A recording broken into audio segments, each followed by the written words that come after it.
So matapos nga po ng mga agam-agam na malaki ang posibilidad na hindi maglalaro ang big man na si Kai Sotto sa nalalapit na FIBA window kontra sa Australia at New Zealand sa katapusan ng buwan na ito, ay nagsalita na nga po ang Gilas Pilipinas head coach na si Tim Cone sa pamamagitan ng interview ng Fast Break.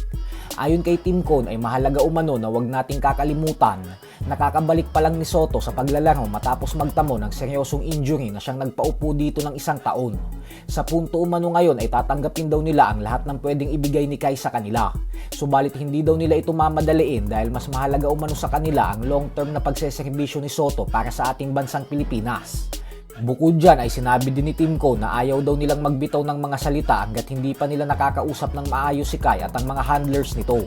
Gusto umano nilang masigurado na tama at final ang ilalabas nilang official statement nang sa ganon ay hindi sila sumablay. Dagdag pa ni Cone na walang duda umano na napaka-importanting piyesa na Sotto para sa tagumpay ng Gilas lalong-lalo na sa bigating window na ito kung saan makakatapat nila ang dalawang powerhouse team.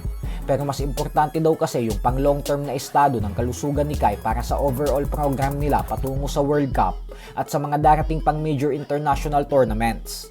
Samantala, kagabi nga lamang po ay sinabi naman ng batikang sports journalist na si Homer Sison sa programa ng ating kaibigan na si Pau Salud ng Pauka Sports na malabo na daw talagang makapaglaro pa si Kai Sotto ngayong darating na FIBA window. Base umano sa mga sources sa Japan ay hindi daw talaga pinapayagan si Sotto na maglaro laban sa Australia at New Zealand.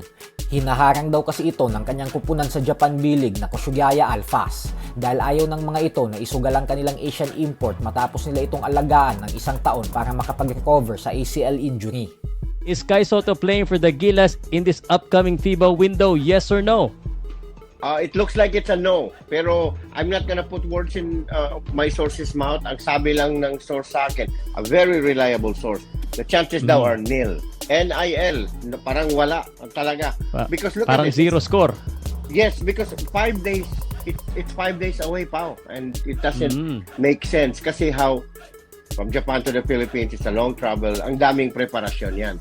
And as far as I know, tonight as we sit, saan tayo nakaupo ngayon, Kai still in Japan, making no plans to travel to the Philippines. Huwag pong kakalimutang mag-subscribe sa ating pangalawang channel na Sports Talk PH 2.0 dahil ang channel po na ito ay para sa araw-araw na basketball updates. Yung main channel po kasi natin na Sports Talk PH na siyang may 1 million YouTube subscribers ay pang boxing updates po yun. Maraming salamat po.